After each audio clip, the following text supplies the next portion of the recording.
Neemias capítulo 3. Vamos ler o versículo número 1. Então se dispôs Eliasibe, o sumo sacerdote, com os sacerdotes seus irmãos, e reedificaram a porta das ovelhas. Consagraram-na, assentaram-lhe as portas e continuaram a reconstrução até a torre do Sem e a torre de Ananel. Junto a ele edificaram os homens de Jericó. Também ao seu lado edificou Zacur, filho de Incri. Os filhos de Hasseneá edificaram a porta do peixe. Colocaram-lhe as vigas e lhe assentaram as portas com seus ferrolhos e trancas. Ao seu lado reparou Meremote, filho de Urias, filho de Cós. Junto deste reparou Mesulão, filho de Berequias, filho de Mesesabel, a cujo lado reparou Zadok, filho de Banar. E ao lado destes repararam os tecoitas, os seus nobres, porém, não se sujeitaram ao serviço do seu senhor. Joiada, filho de Pazéia, e Mesulão, filho de Bezodias, repararam a porta velha, colocaram-lhe as vigas e lhe assentaram as portas com seus ferrolhos e trancas. E junto deles trabalharam Melatias, Gibeonita e Jadom, Meronotita, homens de Gibeão e de Mispa, que pertenciam ao domínio do governador de além do Eufrates. Só até aí. Nós temos um texto muito longo, mas eu quero voltar ainda de pé no texto do capítulo 2, verso 17. Queria que toda a igreja lesse em voz alta.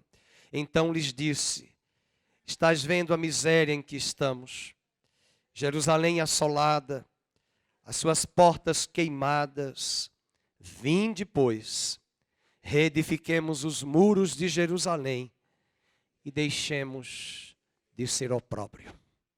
Se você tirar Jerusalém e colocar a palavra Brasil, se você tirar Jerusalém e colocar a palavra sua família, Deus não quer que sejamos opróbrio, vergonha, vitupério, escândalo e tropeços. Deus quer restaurar a nossa nação, a nossa casa, a nossa família, a nossa vida e restaurar a sua noiva. Pai, nós te louvamos. Fala conosco hoje de manhã na tua palavra. Abre os nossos olhos e nossas mentes de tanta distração que esta sociedade do espetáculo e da distração tanto foca. Mas que saiamos desse espírito de engano e sejamos acordados de todo o sono e dormência que tem vindo sobre nós. Abre os nossos ouvidos, abre a nossa mente para que vejamos as maravilhas da tua lei e dos teus desígnios. Em nome de Jesus oramos. Amém. Você pode sentar. Uma imagem que vai aparecer na tela é um muro de trabalhadores. O propósito do trabalho do texto que nós acabamos de ler, Neemias 2,17, abra sua Bíblia e mantenha-na aberta, é que a cidade de Jerusalém estava assolada. A cidade estava queimada. Os muros estavam destruídos. E nós temos enfocado que os muros falam da nossa personalidade, da nossa vida. Uma vida destruída internamente, nós não teremos forças para qualquer missão que venhamos a fazer. O propósito do trabalho era esse. É o nosso primeiro ponto. É o propósito do trabalho. Qual é o propósito? Vamos ler o verso 17. Reedificar os muros de Jerusalém. Grande parte do mundo de hoje em dia ignora a igreja. Se presta muito atenção na igreja hoje, normalmente é para condená-la ou zombar dela. O mundo olha para a igreja de uma forma ignorada, de uma forma desprezível, de uma forma lastimante. Mas o propósito de Deus para a igreja é que a igreja manifeste a glória de Deus. E não o engrandecimento dos líderes, nem das organizações religiosas. Jesus disse em João 17, verso 4, eu te glorifiquei na terra, meu Pai, eu te glorifiquei. Esse capítulo 3 nos fala no segundo propósito desse texto, a forma do trabalho. O primeiro foi o propósito do trabalho, reedificar os muros. O segundo é a forma como esse trabalho vai ser feito. Só nesse capítulo 3, Neemias cita 38 trabalhadores. O nome de 38 líderes. E vai identificar 42 grupos de pessoas, grupos trabalhando nesta cidade. Havia muitos outros. E quando nós olhamos para Neemias 3, nós não podemos tirar os olhos do Novo Testamento. Porque em 1 Coríntios 12 e 1 Coríntios 14, Paulo vai dizer que todos os membros da igreja têm dons. Todos os membros do corpo de Cristo, eles não formam uma organização, eles formam um organismo. Eles têm vida, eles têm uma dinâmica, eles são chamados de o corpo de Cristo.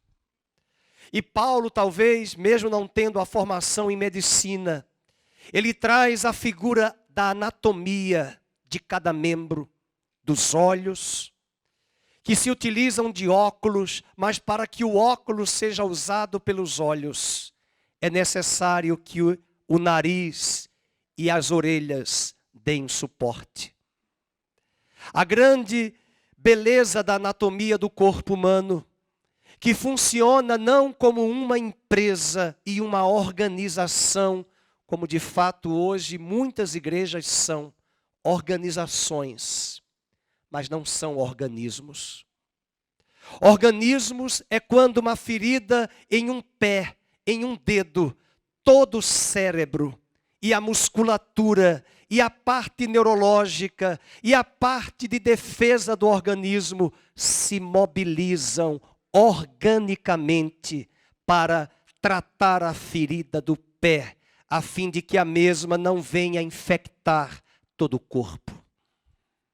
A igreja hoje pode ser vista como organização. Há igrejas hoje que trabalham até com ONGs, recebendo recursos do governo.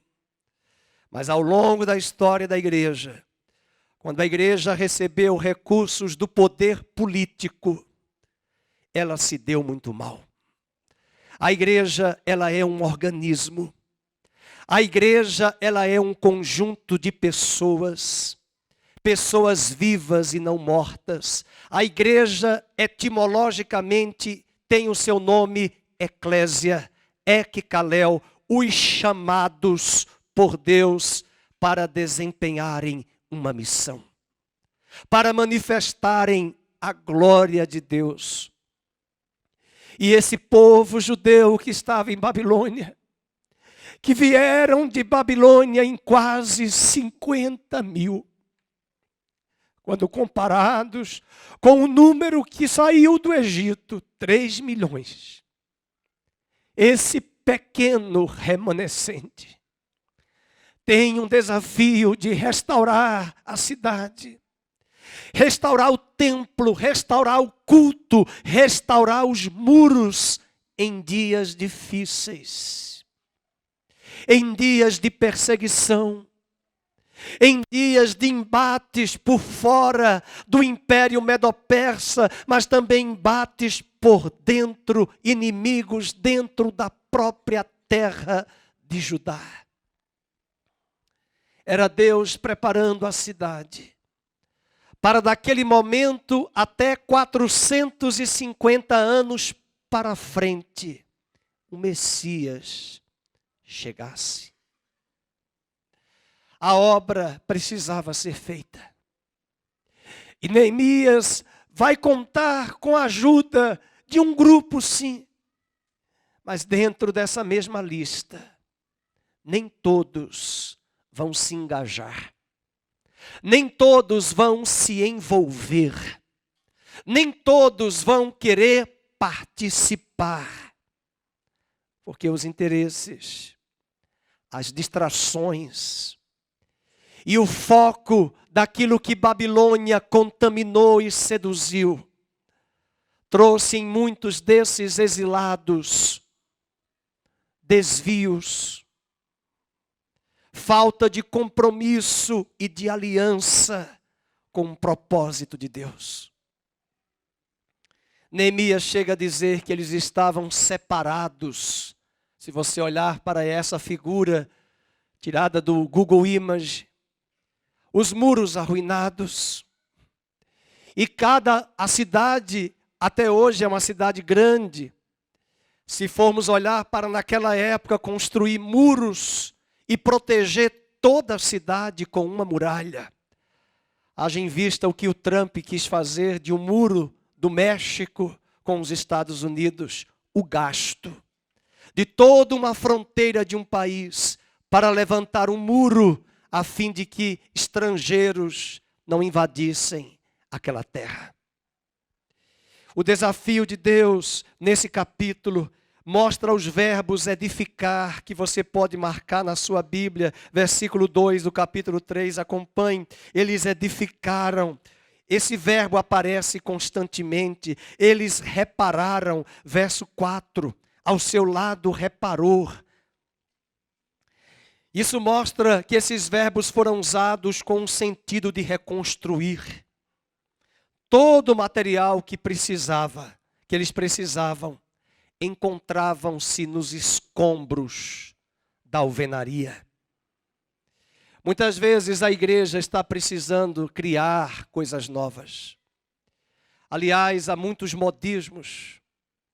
Mas o que eles vão fazer é tirar dos próprios escombros as pedras que estavam enterradas. E dessas pedras, elas mesmas voltarão para os seus devidos lugares. E a modernidade que nós vivemos tem mostrado para pastores e líderes debaixo do engano que o que nós precisamos é de coisas novas e engenhosas. Mas muitas vezes o novo, que nós chamamos de novo, pode ser o velho, que estava sepultado, escondido e esquecido, e que Deus pode trazer à tona as verdades bíblicas para serem resgatadas no mundo contemporâneo. Muitas vezes nós queremos voltar a buscar coisas novas, mas as verdades que a igreja primitiva vivenciou, elas podem ser trazidas como princípios para os dias de hoje. E essas verdades, igreja, são como pedras no meio do pó, esperando os Neemias do século 21. Esperando os edificadores com Neemias, que se importam e que recuperem e coloquem essas pedras nos seus devidos lugares. A pergunta é, quem estará disponível? O que eles fizeram foi tomar portas, vejam, por exemplo, ferrolhos, trancas. Se voltarmos para o texto, no capítulo de número 3, verso 6, eles repararam a porta velha, eles colocaram as vigas, eles assentaram as portas, verso 6, a última frase, com quê?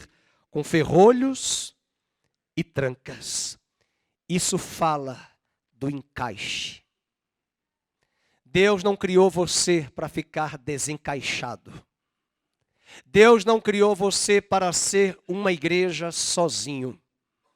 Nós precisamos uns dos outros, pedras encaixando-se umas com as outras. Quem foi a Jerusalém agora na caravana, viu lá no Muro das Lamentações as pedras que já chegaram nos seus devidos tamanhos, padrão para todas, e foram colocadas e encaixadas uma do lado da outra. Esse é o propósito de Deus. Em 2 João 8, 2 João versículo 8, nós ouvimos do apóstolo João: acautelai-vos, para não perderdes aquilo que temos realizado com esforço. Na verdade é Paulo que fala a Timóteo, não é 2 João, mas para receberdes o completo galardão. Agora vamos estudar no capítulo 3, o primeiro foi o propósito do trabalho, o segundo, a forma do trabalho. As trancas, os ferrolhos e as portas sendo colocadas. Vamos para as pessoas envolvidas, onde eu quero me debruçar com mais tempo. Deus usa todo tipo de pessoa. Veja o capítulo 13, verso de número 1. Ele levantou Eliasibe, os governantes, os sacerdotes, verso 1 do capítulo 3. O sumo sacerdote, com os sacerdotes e seus irmãos, reedificaram a porta das ovelhas. Isso mostra que os líderes devem dar o exemplo.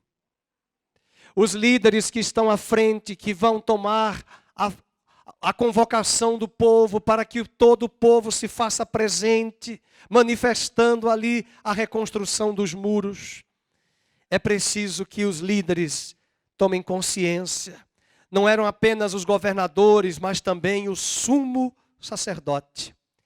Por ironia, o próprio parente de Eliasibe vai se casar com da família de Tobias e de Sambalate. E isso vai trazer uma grande frustração a Neemias no capítulo 13. E nós vamos mostrar isso daqui a pouco. Mas essas pessoas que estavam envolvidas também, tinha mulheres e tinha homens. Já era uma sociedade onde homens e mulheres atuavam trabalhando, mesmo que a religião judaica segregasse as mulheres. No capítulo 3, verso 12, vejam comigo, vamos ler. Ao lado dele reparou Salum, filho de Aloés, maioral da outra meia parte de Jerusalém. Leiam comigo o restante. Ele e suas filhas, as mulheres, até hoje ainda são a maioria nas igrejas. Vocês venceram. Vocês dominam. Até estatisticamente elas têm superado a natalidade em relação aos homens. E até ministerialmente, né, pastor Adair, elas sempre nos superam na reunião delas em relação ao dos homens. E as mulheres atuavam, mas além disso, artífices e profissionais gabaritados. No verso 8 diz a Bíblia, vamos ver, verso 8. Ao seu lado reparou Uziel, filho de Araías, um dos ourives. Esse mexia com ouro. Até porque os móveis do templo eram cobertos de ouro. Uma boa parte. Diz a Bíblia que junto deles, Ananias, um dos... Olha como é gostoso entrar naquelas lojas de roupas que tem um perfume. Dá uma olhada quem está na casa de Deus. Vocês acham que a casa de Deus é um barraco? A Bíblia diz que tinha perfumistas trabalhando naquela leva. Veja o versículo de número 8. Um dos perfumistas, e restauraram Jerusalém até ao muro largo. Mas é interessante que não apenas pessoas da cidade de Jerusalém, pessoas de fora da cidade vieram ajudar. Veja o versículo de número 2. Acompanhem comigo, junto a ele, edificaram os homens de quem? De qual cidade? Nós estivemos lá agora, em Jericó. Vieram de Jericó, que é uma cidade perto de Jerusalém. Esses irmãos de Jericó vieram ajudar a cidade de Jerusalém ser restaurada. Quando nós estamos falando do Brasil, nós não somos idiotas, nem ingênuos, nem tolos. Nós entendemos que Deus não vai restaurar a minha família, a nossa nação, apenas pela Igreja Nova Vida. É necessário um esforço coletivo de todas as igrejas de Cristo. Não sejamos ingênuos em achar que a igreja X, Y e Z é a igreja do pedaço, é a igreja do momento. A glória não é da denominação, a glória é do Senhor. E o Senhor pelejará por aqueles que pelejam pelo seu reino. É preciso entender que o esforço é grande. saquearam a nação brasileira, roubaram a nossa nação, afundaram esta nação. A nação está assolada, os muros estão destruídos, e ainda os que estão dentro desta nação, uma parte torce contra o governo atual. E ainda uma parte da igreja distraída e totalmente descompromissada, quando os tempos difíceis exigirão que o povo de Deus se levante e se coloque na brecha em prol da nação brasileira e da igreja. Eliasibe também não permaneceu fiel ao trabalho. Volta para o versículo 1. O Eliasibe, o sumo sacerdote, ele trouxe dores de cabeça para Neemias. Era o líder da religião judaica. O seu neto se casou com a filha de Sambalate. Se você ler o versículo 28 do capítulo 3, diz assim. Não do capítulo 13, perdoe-me. Do capítulo 3, mas do capítulo 13. Vai comigo para o capítulo 13 de Neemias. Neemias ficou irado. Teve que expulsar do templo esses parentes. Versículo 28, um dos filhos de Joiada. Quem é Joiada? 13, 28. Filho do sumo sacerdote, Eliasibe. Com quem ele se casou? Vamos. Ele era genro de quem? De Sambalate, o horonita. E Neemias diz, pelo que o afugentei de mim. Esse é um dos grandes problemas que a igreja está enfrentando. Uma grande frieza e uma grande escuridão tem vindo sobre a igreja contemporânea. Sabe por quê? Porque nós temos feito concessões ao mundo. No intuito de buscarmos ganhar o mundo para Cristo, nós temos usado as estratégias do mundo, colocado dentro da própria igreja para ganhar o mundo, quando na verdade é o mundo que vai ter que se amoldar aos padrões da mente de Cristo e não nós nos amoldarmos aos padrões deste século. Por isso que Paulo diz em Romanos 12, não vos conformeis com este mundo, não entre na forma deste mundo, porque esse mundo já diz que é tudo normal, mas Jesus veio apresentar-nos uma contracultura. E aquele projeto de restauração dos muros, a começar da própria liderança do sumo sacerdote, não teve a capacidade de tomar as rédeas da sua casa e da sua família. E um dos seus parentes, dos seus filhos, netos, vai se casar com um genro de Sambalate, que por todo o livro de Neemias era inimigo cruento de Israel e de Judá, e torcia contra os muros de Jerusalém. Sabemos que é importante amarmos as pessoas lá fora, mas amá-las não significa anuir e concordar com tudo o que elas dizem e fazem. Porque lá em Romanos 1 está escrito que naquele dia Deus também julgará os que não praticam, mas que concordam com o que os outros fazem. E o texto de Neemias nos desafia a essa missão, de que a obra de Deus deve ser feita, mas não deve haver, de forma alguma, miscigenação dos valores, simbiose, sincretismo dos valores mundanos, profanos, contrários aos valores da palavra de Deus. Tobias teve que ser expulso do templo. Neemias teve que fazer uma viagem de volta para a terra de Suzã, onde ele trabalhava na Pérsia, onde hoje é o Irã. E ele volta, e quando ele volta, ele toma ciência que Tobias estava morando dentro do templo. E Tobias era inimigo juntamente com Sambalate. E o capítulo 13, verso 4 diz, no mesmo capítulo 13, ora, antes disto, verso 4, Eliasibe, sacerdote encarregado da câmara da casa do nosso Deus, se tinha o quê? Aparentado com Tobias. E fizera para este uma câmara grande. Hoje isso tem nome, Lava Jato. Hoje isso tem nome, sítio. Hoje isso tem nome, fazer compras, aquisições e beneficiar. Aqui é muito mais grave, é na casa de Deus.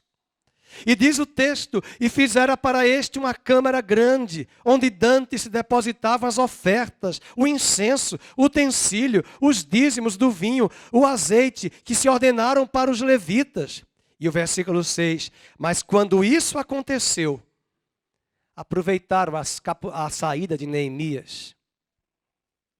E ele não esteve em Jerusalém, porque no 30º ano do 2º ano de Artaxerxes, rei da Babilônia, eu fora ter com ele. Mas ao cabo de certo tempo, pedi licença ao rei. Vamos? E voltei. Então soube do mal que Eliasibe fizera para beneficiar a Tobias, fazendo-lhe uma câmara nos pátios da casa de Deus. E isso muito me indignou, a tal ponto que atirei todos os móveis da casa de Tobias fora da câmara. E isso não é só na igreja. Está difícil hoje dentro das empresas. Está difícil hoje dentro das universidades. Tenho acompanhado escolas e visto coisas terríveis e até de conversar com diretores de escola. Para dizer que tome as rédeas de sala de aula de certos professores que não dão os conteúdos, mas mandam o chefe do Estado do Brasil ir para aquele lugar, fecha aspas, ensinando adolescentes e jovens a serem rebeldes em sala de aula. Para que se levante uma geração que não tem balizamento algum, parâmetro algum, e em menos de 40 anos, se não tivermos cuidado, e se Cristo não voltar, teremos uma geração alienada de rebeldes e descompromissados, porque tem faltado homens e mulheres, inclusive na casa de Deus, que tomem as rédeas, que tome posição, como Deus disse ao rei Ezequias, ponha em ordem a tua casa. Neemias nos desafia, meus queridos. Eu sei que falar desses capítulos, desses textos, nos incomodam, mas a palavra precisa nos incomodar para que mudemos. Porque o mundo e a igreja estão parecendo a mesma coisa. Além disso, algumas pessoas recusaram-se a participar. Imagina, além de termos inimigos aqui dentro, ainda tem um agravante. Gente da cidade não quer fazer nada. E parece-me que tem muita gente dentro das igrejas. Ou não são convertidas, ou são carnais, se converteram, mas são carnais, ou são usadas pelo próprio Satanás para impedir a obra de Deus de avançar. E diz a Bíblia que alguns deles disseram, não, eu não vou trabalhar. Se fosse Paulo, dizia, quem não trabalhe, não coma. Ele disse aos Tessalonicenses, quem é preguiçoso, que não quer fazer nada, go out, pode ir embora. Mas o texto diz, vamos ver no capítulo 3, verso de número 5, eles se recusaram. E não fique pensando você que lá na empresa, na escola, todo mundo vai anuir a você. Alguns não vão. Vão dar aquele sorrisinho sarcástico. Mas não vão concordar em grau, em gênero e número, em nada. São pessoas que não tiveram uma experiência genuína. Paulo diz a Timóteo que esses, dentro deles, o Deus deles é o próprio ventre. E o capítulo número 3, verso 5, ao lado destes, vamos reparar os tecoítas. Os seus nobres, leiam, porém, não se sujeitaram ao serviço do seu senhor. Tadinhos, né? Eram tão nobres. Não vamos fazer nada. Nós não vamos trabalhar. E nós devemos estar preparados quanto a isso. Há pessoas que fazem descaso do boletim. Há pessoas que fazem descaso de um propósito. Há pessoas que fazem descaso do culto. Há pessoas que fazem descaso do horário do culto. Há pessoas que fazem descaso do ministério feito relaxadamente. Mas o remanescente fiel que Deus vai levantar virá com força, graça e unção. A obra de Deus precisa avançar, igreja. A obra de Deus precisa da sua vida. Você é uma pessoa, você tem dons. Não postergue para a sua velhice. E não postergue para quando você chegar a um estado de frustração, porque os seus planos pessoais não deram certo. E quando você acordar para tentar fazer a obra de Deus, pode ser que seja muito tarde. Pode ser que vidas já tenham ido para o suicídio e o desespero, porque faltou a disposição minha e sua para a obra que Deus nos chama e nos incumbe. Eliasibe tem essa particularidade, mas olha que interessante, no mesmo versículo 5, que esses nobres recusaram, marque aí a palavra os tecoitas. Você sabe de onde vêm os tecoitas? De uma cidade chamada Tecoa. Você sabe onde é Tecoa? 18 quilômetros de Jerusalém. Mas que interessante, né? Os de Jerusalém, os nobres, não querem. E os mais distantes, 18 quilômetros, vieram. Não é assim? Às vezes a igreja está tão perto da nossa casa, nós não vamos. E tem gente que vem de 50 quilômetros, 60 quilômetros. E tudo é muito distante. É escuro, pastor. À noite. Tem lobisomem em Campinas? É tudo, eu tenho medo. Mas você sai para as boates. Quando você era do mundo. Sai não, saía. Eu espero que não saia. Saía. Porque não tem nada que encontrar em boate. Só escuridão. Escuridão é a casa do Batman. É das trevas. Nossa, que radicalismo, pastor. Nós somos filhos da luz. Por que é tão difícil sair à noite para a igreja? Mas não é tão difícil para ir a lugares à noite, que não são lugares da igreja? Tecoitas foram mais disponíveis do que os nobres de Jerusalém. Isso mostra que a distância para eles não era o problema. Veio muita gente trabalhar de longe. Veja, por exemplo, no verso 5 também, e o verso 27 agora, do mesmo capítulo. Depois repararam os tecoitas, outra porção, eles trabalharam em duplicidade, vieram 2 vezes, defronte da torre, grande e alta, até o muro de Ofel. É interessante que muitos recusam-se a trabalhar, e o apóstolo Paulo pregava e fazia tendas e vendia para se sustentar. É interessante que Jesus foi chamado de carpinteiro, porque ele não era apenas o evangelista, o pregador, ele também fazia o trabalho de carpinteiro que aprendeu com seu pai adotivo José, que geralmente a universidade daquela época era o pai que preparava o seu filho para um ofício, através do ofício que seu pai tinha. Mas outras pessoas vieram, veio gente de Jericó, olha o capítulo 3, verso 2, vieram pessoas de Jericó. Jericó também é perto de Jerusalém, mas é uma distância significativa. Lembrando que naquela época não tinha nem chevette, é pevete. Como é que chama esses, agora está em São Paulo, que eles estão fazendo a legislação? Patinete. É patinete? Patinete. Tenho vontade de andar. Qualquer dia desse eu vou pegar um para andar. Tem que colocar o capacete. Para ver se é mais ágil do que a minha pernada. Que eu ando muito rápido. Naquela época eles não tinham patinete, eles não tinham chevette, pevete, não tinha metrô. Não tinha ônibus, não tinha carro. É muita dificuldade que nós criamos para fazer a obra de Deus. Mas esse povo veio de longe. Nós temos ovelhas aqui que vêm de Vinhedo, que vêm de Montemor, que vêm de Hortolândia, que vêm de Elias Fausto. Eu tive alguns domingos aqui, ovelhas que vinham de São Paulo. Porque tudo é distante, porque tudo é difícil, porque que a obra de Deus é tudo com muita dificuldade. Para que nós não cresçamos, para que nós não sejamos uma ferramenta afiada, porque o inimigo sabe que quando essas ferramentas estiverem afiadas, eles vão ter que arrumar as malas e sair da igreja, da cidade e da nação.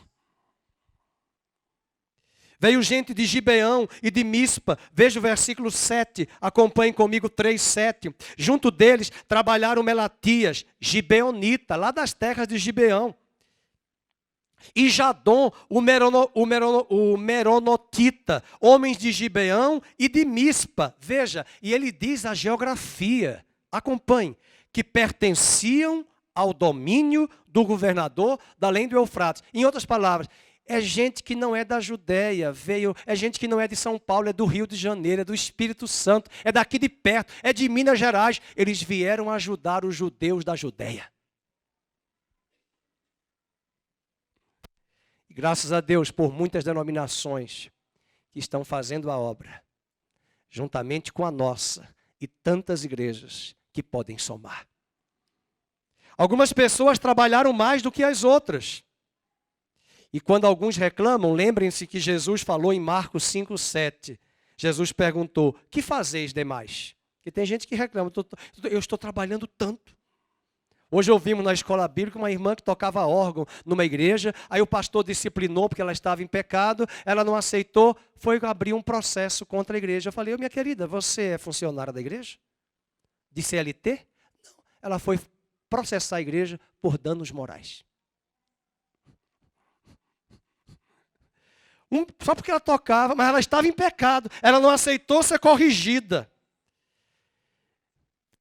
Bem, consulta aqui os advogados, ela vai ter que mostrar como é que ela foi difamada ali, danos morais. Porque ela não tem regime CLT.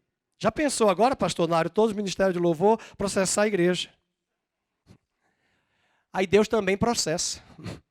Deus também vai fazer um processo judicial no céu. Essa é a realidade da igreja. E tem muitas pessoas oportunistas, mas tem muita gente que trabalha e trabalha duro. Vejam aí no versículo 11, vamos anotar, 3:11. A outra parte reparou Malquias, filho de Arim, e Assub, como também a torre de fornos. Verso 19 do capítulo 3, acompanhe. Ao seu lado reparou Ezer, filho de Jesua, maioral de Mispa, e ainda diz assim, outra parte. Ou seja, além de ter feito um trabalho ali, fez outra parte aqui. Vai marcando aí, outra parte. O verso 11, outra parte. Verso 21, acompanhe. Depois dele reparou Meremote, filho de Urias, filho de Cós, outra porção. Verso de número 27, acompanhe comigo. No versículo 27, repararam os tecoitas, defronte da torre grande, outra porção. Verso 30, versículo 30, depois dele reparou Ananias, filho de Selemias e Anum, o sexto, filho de Zalaf, outra porção. Além disso, alguns trabalharam em casa, até porque o nosso testemunho começa primeiro em casa, do que na igreja, em espaço público.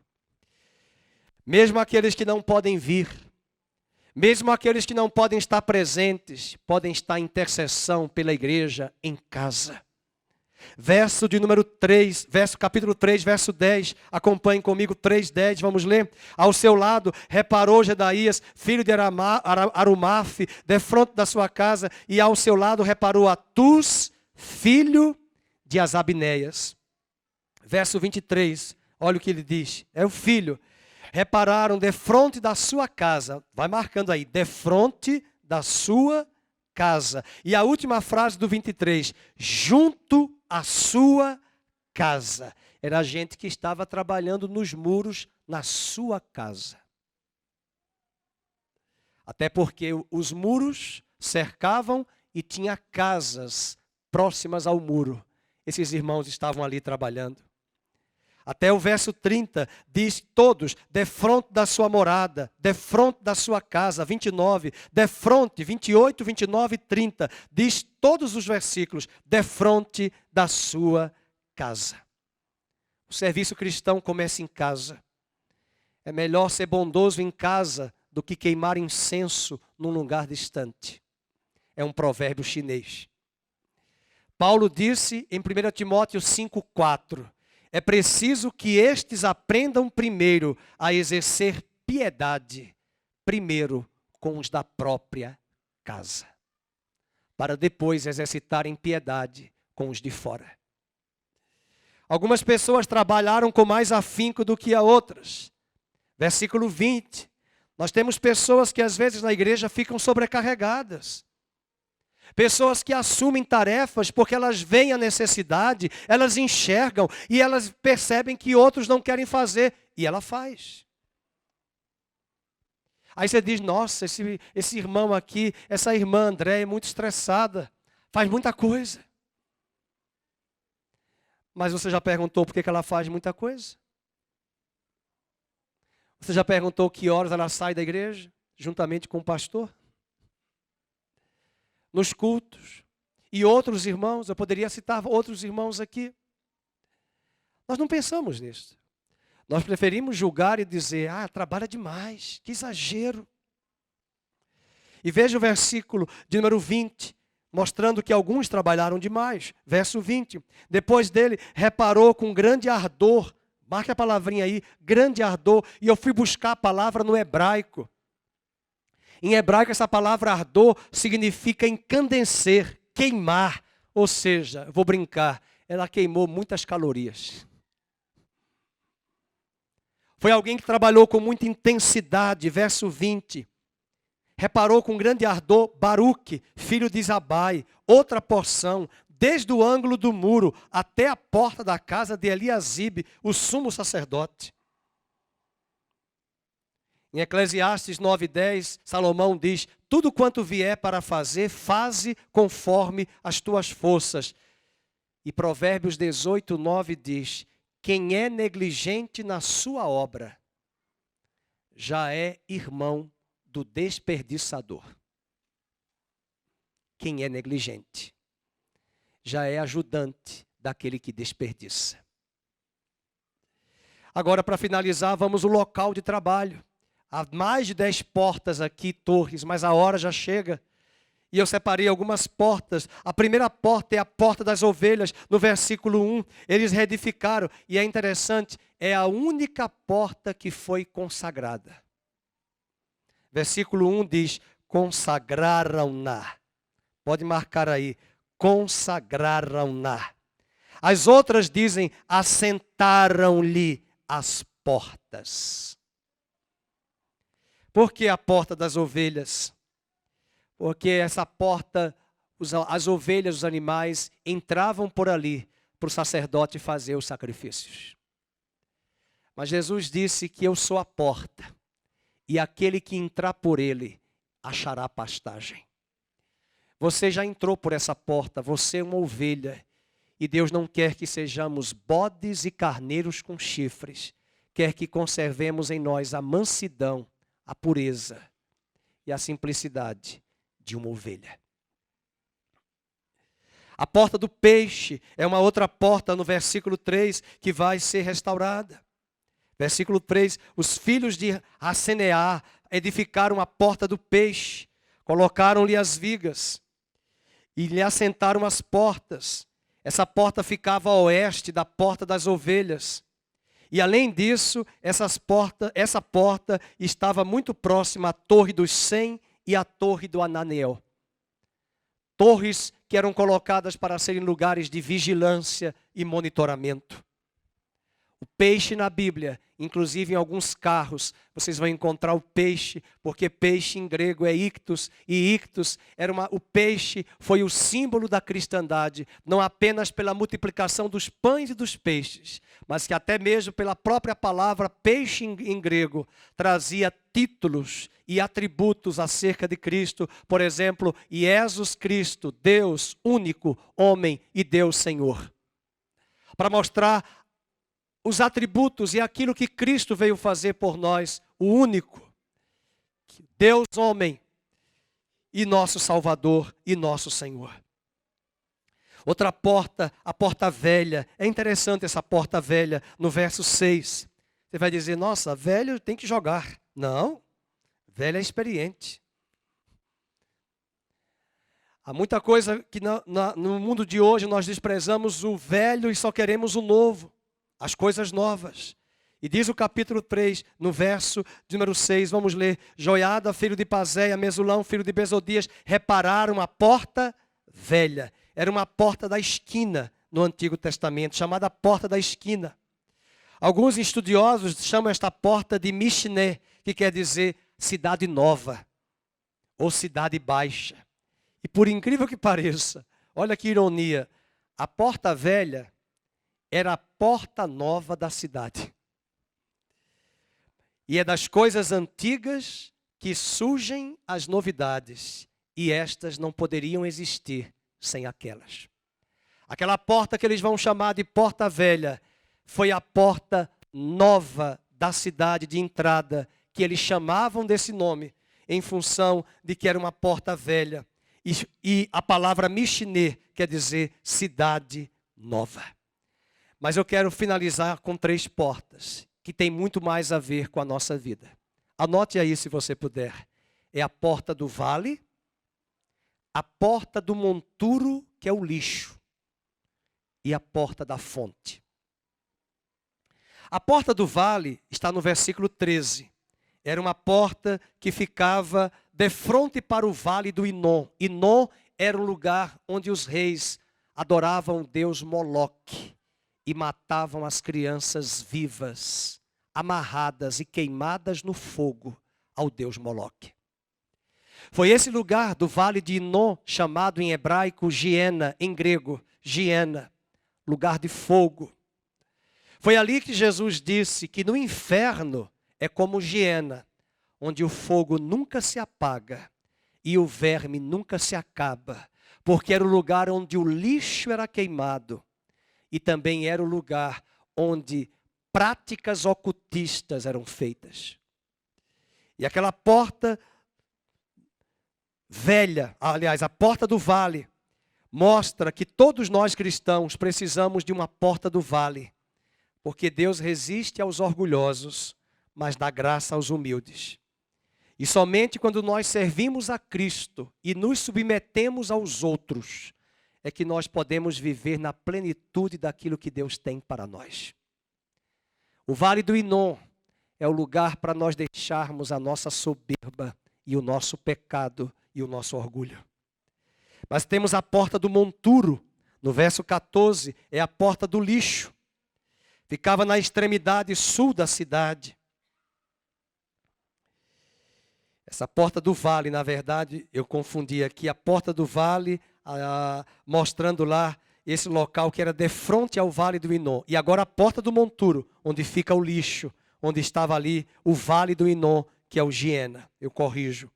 E um dos fatores para esta cidade, essa porta ser tão importante para nós, é que essa porta também do monturo, do verso 14, deixa eu procurar aqui, a porta do monturo, era uma porta que estava próxima ao tanque de Siloé.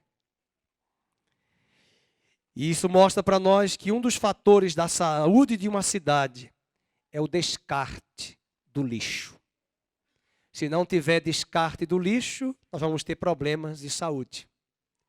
E aquela porta do lixo, do monturo, mostra também para nós a importância de deixarmos ali, lá na cruz do Calvário, e nos santificarmos, como diz em 2 Coríntios 7:1, deixando a nossa imundícia, nos santifiquemos em Cristo Jesus. A última porta de hoje é a porta da fonte. Ela ficava na parte oriental do muro, ao norte da porta do monturo, próxima ao tanque de Siloé e ao aqueduto de Ezequias. E as águas de Gion eram parte essencial do sistema de abastecimento dessa porta, da fonte que dava para esse aqueduto que Ezequias havia construído. Veja comigo o versículo 15. A porta da fonte separou a Salum, filho de Col, Ozé, maioral do distrito. E se você olhar todos os 3 versículos que nós acabamos de ler agora, vamos ler. Verso 13, vamos dizer comigo, porta do vale. Verso 14, porta do monturo. Verso 15, porta da fonte. Eu quero encerrar dizendo, nós precisamos dessas 3 portas. Um crente que não enfrenta o vale, o deserto, não está preparado para ser um vaso idôneo. É preciso passar pelo vale do monturo para deixarmos o lixo, as impurezas. Mas também é preciso passar pela porta da fonte para recebermos as águas purificadoras que venham lavar e purificar o nosso coração. Não despreze o seu vale. Não despreze o tratamento que Deus está fazendo em você para expurgar o lixo em mim e em você. Deixemos que o Espírito nos conduza ao vale, ao monturo, mas também à porta da fonte. E eu lhes asseguro que na porta da fonte Jesus falou à mulher samaritana um pouco dessa lição. Mulher, vem dias em que nem mais em Jerusalém nem em Gerizim, mas aí dentro de você eu vou colocar uma fonte que vai jorrar águas contínuas. E você não precisará mais ir a Jerusalém ou ao Monte Gerizim, mas daí mesmo, dessa fonte, essas águas purificadoras te lavarão e te santificarão. A obra nos desafia. Nós temos inimigos dentro da cidade. Nós temos pessoas acomodadas e relaxadas. Mas nós temos pessoas que tomaram a obra com afinco e com ardor e decidiram restaurar todas essas portas e etapas. Não desprezemos o vale. Não desprezemos a porta do monturo, o lixo. Tratemos esse lixo. E ao mesmo tempo, busquemos as fontes de águas vivas do Senhor para que sejamos lavados e purificados.